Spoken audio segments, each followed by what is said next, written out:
You're listening to Campus Killings. brought to you by AbJack Entertainment. Be sure to check out some of the other great true crime podcasts from this network, including The Murder in My Family, DNA ID, Zodiac Speaking, Scene of the Crime, Missing Persons, Beyond Bizarre True Crime, and Citizen Detective. all of these podcasts are available for you to binge on right now, wherever you listen to podcasts. Subscribe where you're listening to this podcast so you don't miss an episode.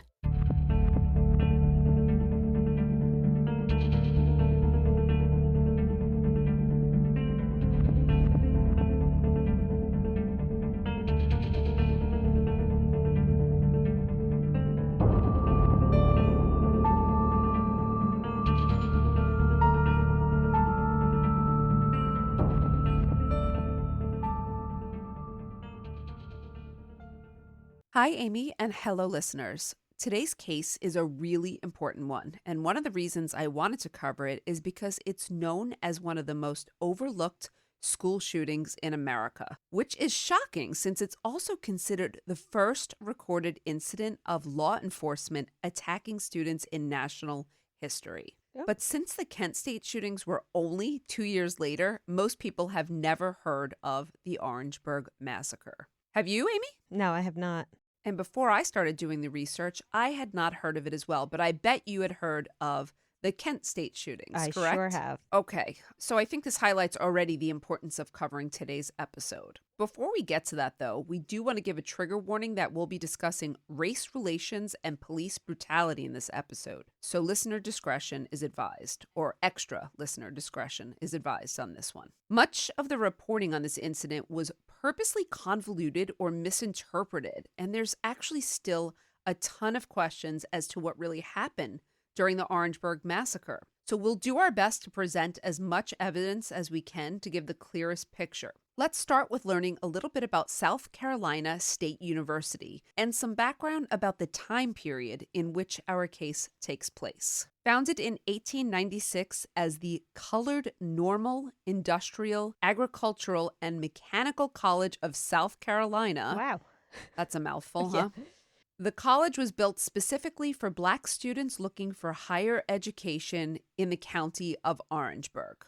Today, we would call it an HBCU, or Historically Black College University. While in its first few years, the college had so little funding that classes were given with students sitting on rough-hewn log benches. By the early 1930s, the administration, though, had secured enough funding for classrooms and dormitories, as well as cooperating with two other HBCUs in the area, Claflin College and Clemson University. We have also seen a couple of universities who've started like this, very humble with little resources and just a few professors and maybe a few chairs.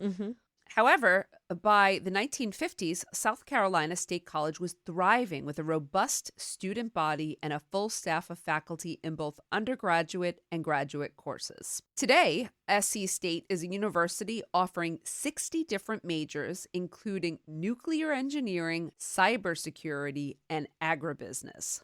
They're the #1 HBC research school in South Carolina and have one of the largest ROTC programs, with more than 2,000 of their graduate students going on to become officers in the military. That's pretty cool. Yeah. But in 1968, against the backdrop of rising tensions over continued segregation, South Carolina State College would find itself as the home of a massacre. Now, 1960s Orangeburg was predominantly a population of middle-class Black Americans who had been living under the laws of Jim Crow and Southern segregation since the 1870s. But despite the general population being Black, all the office holders of their local and state governments were white men, including the mayor, state assemblymen, the police force, and all the members of the city council. Likewise, 90% of the businesses in Orangeburg were owned by white proprietors who barred Black citizens from their establishments. Now, as early as the 1960s, students at SC State College participated in many protests and public marches decrying segregation and calling for its abolishment. As was very typical of the times, their protests were met with violence from law enforcement. So, Amy, I do teach about this time and about relations between law enforcement and protesters, and I teach of it in the backdrop also of changing crime rates and tensions in the community. Do you also teach about this time period in some of your classes? I teach a whole class on race and crime, so it's pretty much a huge chunk of my semester. Absolutely. But even in my regular, in my regular intro classes, I definitely speak about it as well. You can't really speak about criminal justice, the history of criminal justice system, without talking about it. Yeah, I think you're probably right. Okay. So speaking of violence from law enforcement, one time in particular, students in a march were sprayed with fire hoses to disperse them, which injured several protesters and also caused them to get sick from the non-potable water used in the hoses. But their protests, along with many others across the U.S., worked, and in 1964, the U.S. government enacted the Civil Rights Act, which abolished segregation and discrimination nationwide. Of course, you teach about that in your class. Yes. I'm sitting here going, yes, she teaches race and crime now. I was almost thinking about the intro. Okay. But Orangeburg was slow to make any changes. The schools remained separate. The hospital still made Black patients wait in a colored waiting room, and many white proprietors still refused to open their businesses to Black patrons. And Orangeburg wasn't unique in this manner. Hundreds of other southern cities were also slow or in outright refusal to follow the Civil Rights Act, resulting in major urban riots around the country that destroyed city centers and really caused mass violence. While no riots were happening in Orangeburg, many Black citizens, particularly the students at both SE State and Claflin College, became more and more angry as the years passed with no desegregation in their town. And reportedly by 1968, Orangeburg's mayor, council, and even South Carolina governor feared that Orangeburg would be the next city to be destroyed in a riot. So when students from SE State staged a protest over the town's segregated bowling alley, things quickly escalated. And now, a brief word from our sponsors. Our story begins at the All-Star Bowling Alley in downtown Orangeburg, where white proprietor Harry Floyd refused to let students from SE State and Claflin College play on the grounds that he felt he was exempt from the Civil Rights Act since he was a private business and, quote, didn't engage in interstate commerce. Now, both SE State and Claflin College had tried to broker a deal with Floyd to desegregate since his business was within walking distance of both colleges and there were no other bowling alleys in the area. I mean, this is really an ideal place for students to have an activity and to meet. Not to mention the fact, Amy, that he had a lunch counter. He technically did fall under the interstate commerce part of the Civil Rights Act, and legally, he was supposed to let the Black students play. But despite several tries on the parts of both schools, Floyd flatly refused to accept Black patrons. In response, the students staged a sit-in at his lunch counter, where he called the police to remove them and closed the bowling alley for the rest of the day. When the sit-in didn't work, students decided to send one of their white friends in to play, and once he was allowed in, they followed as the rest of his, quote, bowling team. But Floyd immediately had the Black students kicked out of the bowling alley. So what did they do? They returned again, this time with a veteran by the name of John Stroman, hoping that Floyd's patriotism would at least make him admit a Black military veteran. I mean, so they're really trying, and they're trying to go about this peacefully and very cleverly, I would say, right? However, Floyd still denied John access. And this was the last straw for the students. I'm sorry, how many students were there in this group? Okay, there were, on the night of February 6th, 1968, around 300 students from, this is It's a big a group, lot. yeah. Yes. So 300 students from SE State and Claflin College arrived to the bowling alley to stage a large public protest. Their hope was to have as many people arrested as possible so that the issue could be tried in court, which would legally force Floyd to desegregate since he was technically the one breaking the law. Now, there was a lot of conflicting accounts of what exactly happened in the parking lot of the bowling alley. From the perspective of one of the police officers who'd been at the scene, he told PBS in an interview that the police presence was because they had been asked by the coordinators of the protest to be there specifically to arrest students. Apparently, this was very common for many of the protests during the 1960s. Black organizers often met with the chief of police beforehand to let law enforcement know about a protest and who to arrest so that the organizers had a chance to have their cases tried in court, since trying it in court would force whites who were refusing to follow the Civil Rights Act to follow the act. It's a smart plan. That wasn't something I wasn't aware of that. Had you heard that before? No, and teaching race and crime, I probably should have heard that, but I don't think a lot of textbooks talk about that. No, they don't. And that's what you miss from a textbook, right? So very interesting and a very, yes, like you said, very strategic. There was some concern on part of the organizers that white men from the other businesses may have shown up to counter-protest as well. This retired officer claimed that when a fire truck showed up, the students began exchanging angry banter with the police. The reason being that many students remember being hosed by the fire trucks in their protests in the early 60s. And so the sight of the fire truck made them angry that this might happen again and probably fearful. Likewise, there was a young organizer by the name of Cleveland Sellers who was also at the protest. Around 23 at the time, Cleveland was a national member of the Student Nonviolent Coordinating Committee, in which he traveled around the country working on nonviolent projects and protests to empower the Black population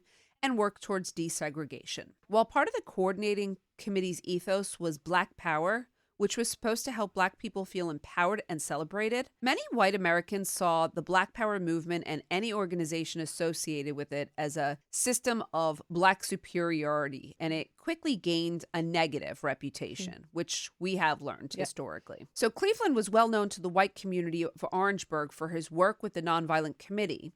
So when he came to the protest at the bowling alley, his presence was seen as a way to rile up the protesters. Do you think it actually was, or that was a false view? Well, this is the view of this police officer. Remember, there's conflicting accounts here. So this is just one point of view. Good question. The retired officer remembers the situation as Cleveland Sellers, quote, agitating the crowd, to the point where 300 or so students rushed through the front door of the bowling alley and someone threw a brick through the front window, which prompted the police to then engage.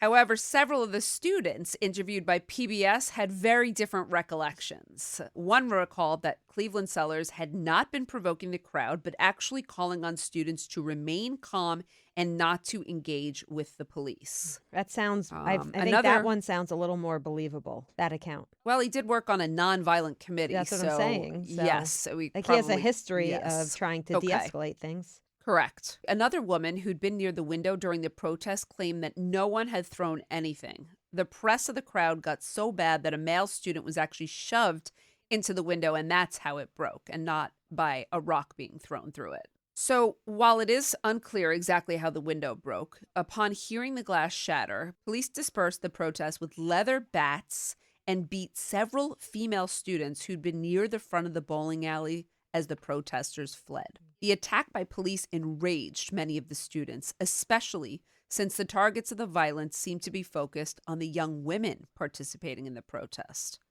which is interesting.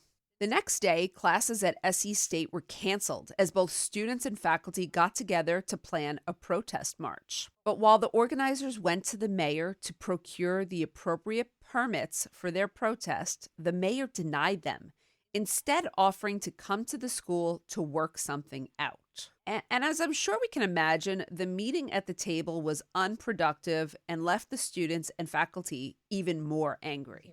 After the failed meeting, the faculty helped the students write up a list of grievances that they presented to the city council in the afternoon. While most were about the continued segregation of the bowling alley and other businesses in the city, some were even about the mistreatment or lack of treatment many of them faced in the Orangeburg Medical Center as the hospital remained segregated in 1968. Despite their grievances, the only response students got from Orangeburg government was that their school was placed on lockdown. This is a bit confusing. Why would they be placed on lockdown? Well, in addition to placing their colleagues on full lockdown, the governor also ordered the South Carolina Highway Patrol, local police, and the National Guard to surround the college and keep anyone from getting in or out. What? Yes. They basically saw, the South Carolina governor saw the bowling alley protest and the subsequent grievances as a precursor to the students of SE State and Claflin gearing up for a large-scale riot that would destroy downtown Orangeburg. Do they have any reason to think that would happen? Well, according to the retired police officer interviewed by PBS, he claimed that on the night the lockdown was being set up, several bullets were fired at officers from the campus. Okay. But that's a claim there. I think that they had, they saw that riots happened elsewhere. Mm-hmm. But I think this really ignores the fact that these students were going about this in all the right ways. Yeah. And they're immediately presuming violence here. Mm-hmm. Okay, well, this officer who claimed that there were several bullets fired, no one was injured. And this officer had been sent to investigate the shots as a ballistic expert. And what he found was 4 bullets lodged in a shed the police were using as their headquarters. In his recollections, this made law enforcement believe that the students at the campus were armed, and police began taking the standard precautions for dealing with an armed riot. Oh, this can get bad. Yeah. Was there any evidence that the students were armed or that those bullets even came from the students? Like, is there any evidence that there's violence about to erupt here? In fact, there was no evidence to suggest the students were armed or that the bullets had been fired by someone involved with the protest. No evidence whatsoever. But by the evening of Thursday, February 8th, Army tanks and over 100 armed law enforcement officers had surrounded SC State's campus, and tensions had stretched to a breaking point. Mm-hmm. 200 students gathered on a hill at the entrance to the college to face down law enforcement. But when I say face down, they held hands in a line, sang songs, and chanted. I would imagine the police did not respond as peacefully. Well, as the night wore on, the temperature dropped, and around 10 p.m., the students built a bonfire to keep warm. But about 30 minutes into the bonfire, the flames began licking an overhead power line, and law enforcement ushered a fire truck onto the campus to put it out. But again, remember what we said about the fire trucks. At the sight of the truck and the 70 officers escorting it, students began to angrily flee, thinking they're going to be sprayed with the fire hose again. And in their retreat, someone threw a piece of wooden banister at the police. This piece hit one officer square in the face, and he went down bleeding. Now, another officer fired off a warning shot, but the shot was taken as a cue to open fire. 9 of the officers sprayed buckshot into the crowd of retreating students, firing for over 10 seconds. When the smoke cleared, over 30 students lay wounded across the hill, all of them shot in the back, sides, calves, or feet. In case of question about the firearm, the officers were all armed with standard issue 12-gauge shotguns filled with buckshot. And this is typically used for killing deer. Mm-hmm. Amongst the wounded students, 3 students would die only hours later. The first was Delano Herman Middleton, a 17-year-old high school student whose mother worked at SC State as a maid. Delano was an all-star basketball player at his high school and often went to SC State's campus after his practices to visit his mom while she was at work. On the fateful night of February 8th, he decided to see what the college students were doing around the bonfire and ended up being shot 7 times by law enforcement. He sustained bullets to the back of his arms, hips, thighs, and fatally his heart. He died of his wounds on a medical table in the campus infirmary while his mother recited psalms to him. That's so sad. You know, it makes me think about the hospital, too. Would they have treated him? Yeah. The second victim was Samuel Ephesians Hammond, an 18-year-old freshman at SC State. He was a halfback for the SC State Bulldogs football team and was known as being so devoted to the sport that he always cried if the team lost. Oh. I know. Samuel's friend and survivor of the massacre, Robert Lee Davis, recalls laying head-to-head with Samuel on the floor of the campus infirmary and helplessly watching Samuel die from a bullet wound in his back. And the third victim who died was Henry Ezekiel Smith, a 20-year-old ROTC junior. Remembered as an intelligent and artistic young man, Henry had his eyes set on a career in the Air Force, and he was an exemplary student. On top of his studies, he'd also recently gotten interested in the civil rights movement, which is why he decided to involve himself in the bowling alley protests in the first place. During the massacre, he was shot 5 times in his side, and he died on the waiting room floor of the segregated Orangeburg Hospital. Many other students were severely injured, and though they went on to make full physical recoveries, their recollections and memories over 50 years later, are a testament to how traumatic their experiences on February 8th were. Harold Riley, a sophomore at SC State in 1968 and a member of the protest, recalls diving behind a trash can when the police started shooting. But the can provided little cover, and he was hit in the left hip and leg. Harold also claimed that he watched officers beat Henry Smith with the butt of a shotgun, although there's no evidence, just so you know, that corroborates this. He also recalls not remembering anyone coming to campus in the aftermath to transport victims to the hospital. Is there any evidence to corroborate that? Like, was the media on the scene? Any photos of people who were like laying around helpless? Yeah, that's a good question. There are actually photos of students being put on gurneys, so it is possible that there was help, just not while Riley was fleeing the scene. Got it. And while Harold had one bullet successfully removed, the one in his knee is still there over 50 years later, a constant reminder to him of what happened on February 8th. Cleveland Sellers, the organizer, or one of the organizers, would later recall, quote, "I was shot in the side of my arm. One of the students was shot in the jaw. A lot of us went to the on-campus infirmary, but some were taken to the hospital, and we had to sit in the colored-only section and wait to be seen." Horrific. He went on to say, "Many of these people over the last 40 years have suffered all kinds of issues as a result of the trauma they were under, and there was no medical assistance available. And they were made to feel initially as if they were responsible for their own injuries and the trauma they suffered." Cleveland also pointed out the fact that the Orangeburg Massacre was not only quickly covered in the local press as being a riot that required a brutal put-down, but that the results of the investigations into the incident that the South Carolina governor called for were never released. We'll return after a brief word from our sponsors. Megan, so what happened after? What was the coverage like around this event? Because it sounds like there's two very different narratives about what happened. Yeah, that's a great question. Despite local papers misreporting information, the massacre was covered briefly by the New York Times and the Los Angeles Times, and heavily covered by Black publications like the Chicago Daily Defender and the Baltimore African American. And the word spread quickly on other college campuses, as this was the first incident in recorded history of law enforcement firing on students. Black Not the students from last. around the country. No, not the last.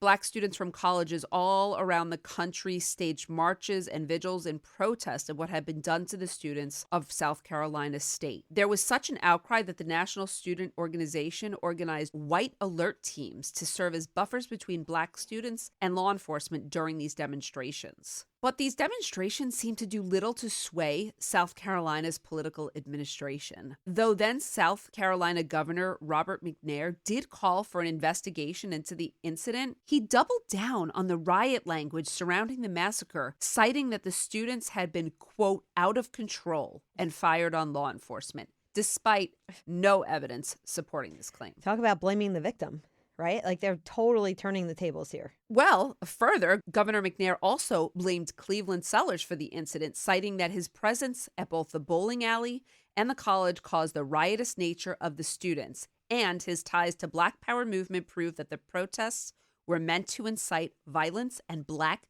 superiority. So unfair. I mean, in reality, I think I said organizer before, but Cleveland, that was a mistake if I said that. Cleveland had no involvement with organizing. He just happened to be living in Orangeburg at the time while he was trying to finish his degree. And he had been focusing his time on Black empowerment throughout the community and not in desegregation per se. While he decided to participate in both the bowling alley protest and the on-campus protest, he wasn't the leader and he wasn't on the organizing committee. But he got the blame falsely, and regardless, he was known well to law enforcement as being on the FBI's militant radical list. So South Carolina's political scene saw him as an excellent scapegoat to pin the blame on. And sadly, Amy, they succeeded. Get this. A year after the massacre, Cleveland Sellers was tried in a court of law. What? For what? And convicted of, yes, he was tried for, you asked for what? Inciting a riot. Oh, boy. And he was convicted by a jury of 10 white men and 2 Black men. Some would say this was interesting because there were 2 Black men on the jury. Well, Sellers later explained that these 2 Black men really didn't have much choice. No, not if they you have didn't 10 go along white with men. the guilty. No, They were probably intimidated. Yes, they were intimidated, and they would have they feared being run out of town by the rest of the jury. Yeah. In Cleveland's words, South Carolina was known for forcing uppity blacks to flee. So, of course, there was a level of fear. Cleveland was found guilty, and he was sentenced to a year of hard labor in a South Carolina prison and was the only person ever penalized in connection with the massacre. Wow. So he actually pretty much took the fall for all of those awful murders by police. That's correct. And while the 9 police officers who'd fired the shots into the crowd were all put on trial for quote, imposing summary punishment without due process of the law, they were all acquitted. All 9 testified that they were acting in self-defense, with one of the officers citing, quote, "I was a person that was there reacting to what my leaders had told me to do. We tried so hard for it not to happen, but it did happen. And for others to think that they were wrong in the way we went about it, you would have had to have been in our shoes." After the acquittal and Cleveland Sellers' incarceration, Orangeburg County considered the matter of the massacre closed. The surviving victims were left with trauma, and the 3 young men who'd been killed went without justice. Black citizens mourned, and white citizens quickly ignored it. And perhaps the Orangeburg Massacre would have stayed in the public eye longer if it had happened a few years earlier, but it was quickly overshadowed by 2 massive events. Kent State. What's the other one? Yes, Kent State. Well, I thought about it as like an event. I was thinking about a school thing. So that was the 1970 Kent State shootings, as you pointed out, in which white student protesters were gunned down by the Ohio National Guard as they protested the Cambodia campaign, but the assassination of Martin Luther King Jr. Yes. Which happened 3 months later in April of 1968. So you think this would have been bigger news had it not been for those 2 events? Yeah. Yes, absolutely. I think both rocked the nation in ways that Orangeburg Massacre never had a chance to do, to be honest. And while the massacre hasn't made it into many history books, the surviving victims in the Black community of Orangeburg remember, and they've worked hard over the last 50 years to keep the legacy of those it affected alive. In 1999, a group of many of the victims, as well as several white Orangeburg residents, got together to call for healing in the community, putting pressure on the political administration to remove the blight on Orangeburg's history. In 2001, then South Carolina Governor Jim Hodges made a formal public apology on behalf of the state, and a second apology was issued in 2003 and again 8 years later in 2009. However, these apologies fell hollow to many of the survivors who still resided in the city, especially in light of the fact that the joint resolution put forward by the state assembly to establish an investigation into the events was never voted on. In addition, both the city and the state consistently voted down funding for the HBCUs in South Carolina, and no effort was put into building a memorial for the 3 students who were killed on that day. So while the city and state refused to commemorate the incident, the Black community of Orangeburg made their own memorials. Good. Yeah. Let me talk about a couple of memorials what they did. 6 months after the massacre, SC State opened a new gymnasium on campus and named it the Smith Hammond Middleton Memorial Center in honor of the 3 slain students. A year later, in 1969, the college built a granite monument to the victims in the center of campus, where annual memorial services are held every year on February 8th to remember the victims. In 2000, SC State also erected a historical marker at the front entrance of the campus with the story of the massacre, containing the names and photos of the students as well. And most recently, in 2022, the campus erected 3 bronze busts depicting the faces of Delano Middleton, Samuel Hammond, and Henry Smith. But the most poignant and necessary memorial began in 2022, when the All-Star Bowling Alley, where it all began, was earmarked for restoration by the nonprofit Center for Creative Partnerships and the National Park Service. What does that mean? Are they going to make it another memorial? A museum of some sort? Yes. So as of 2023, they were granted $750,000 to turn the bowling alley and the adjacent buildings into the Orangeburg All-Star Justice Center. Oh, I love How cool is that? Yes. I'm assuming the bowling alley is not operational anymore, right? It's just like an abandoned building at this point? Actually, the plans include restoring the bowling alley itself so patrons can play on the 16 lanes. And the adjacent buildings will house a museum dedicated to the Orangeburg Massacre, along with a cultural center and performance space for lectures and changing exhibits. Very cool. Very cool. Yeah, as of the recording of this podcast, the project is currently in phase 2 of the restoration, and there's a projected opening of 2026. For the survivors of the massacre, this project is the restorative justice they've waited over 50 years for. Slain student Henry Smith's cousin, Jennifer Johnson, was asked how she felt about the restoration, and really, I think her comment says it all. So let me read this to you. It's a beautiful thing to happen. You're taking something negative in all-star bowling lanes and you're going to make it beautiful. Not just a memory, but also something that you could reflect back on and say, hey, this never should ever happen again. And kids need to know that it wasn't easy for them to go into stores or drink out of certain water fountains, and that these doors were open because of the sacrifice that was made. She went on to say, it's a process of healing, not just for my family, but all 3 families that lost someone, and all of the 28 that were shot, and all of the people who saw it and had stories. It's a part of our history that needs to stay alive. Mm-hmm. Okay, well, we hope that by covering the Orangeburg Massacre today, we can also help be part of the voices that bring awareness to this tragedy and keep the legacy alive. If our listeners would like to know more, there are several resources we can suggest, and it was very cool for me to learn about this as well. So some of these resources, if you're interested, you can check out the 2008 documentary, Scarred Justice, The Orangeburg Massacre by Betsy Cram and Judy Richardson, the book, The Orange Massacre by Jack Bass and Jack Nelson, the Zinn Education Project, which provides teaching curriculum for teachers or professors who are looking to add the Orangeburg Massacre to their curriculum. You know what? I'm going to check that out and think about adding it because this is a big area of history that is ignored. So I'm really thankful for resources like that.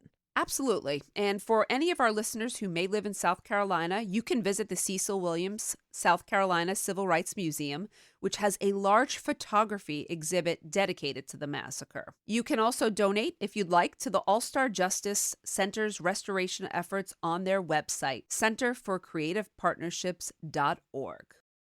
Before we go today, if you'd like to support Campus Killings, consider subscribing to the show with an AbJack Insider subscription through Apple Podcasts. Your subscription will get you VIP access to all the shows on the network that not only includes hundreds of episodes of ad-free listening, but also bonus content and early access to episodes. For only $4.99 a month or $49.99 a year, you'll unlock a variety of listener benefits, and you'll be supporting this show in the process. Head over to Apple Podcasts and search for either Campus Killings or AbJack, and you can start your subscription with a free trial. Your support is greatly appreciated. Thank you, everyone, for listening today, and we hope you'll join us on the next episode of Campus Killings. Campus Killings is hosted by Dr. Megan Sachs and Dr. Amy Schlossberg, with research and writing by Abigail Belcastro. It's produced by Mike Morford of AbJack Entertainment. Be sure to follow Campus Killings on social media. You can find Campus Killings on Twitter with the handle @CampusKillings or on Facebook at facebook.com/Campus Killings. You can also visit the show's homepage at campuskillings.com. Be sure to tune in every other Saturday for new episodes of Campus Killings. If you want to feel more connected to humanity and a little less alone, listen to Beautiful Anonymous. Each week, I take a phone call from one random anonymous human being. There's over 400 episodes in our back catalog. You get to feel connected to all these different people all over the world. Recent episodes include one where a lady survived a murder attempt by her own son. But then the week before that, we just talked about Star Trek. It can be anything. It's unpredictable. It's raw. It's real. Get Beautiful Anonymous wherever you listen to podcasts.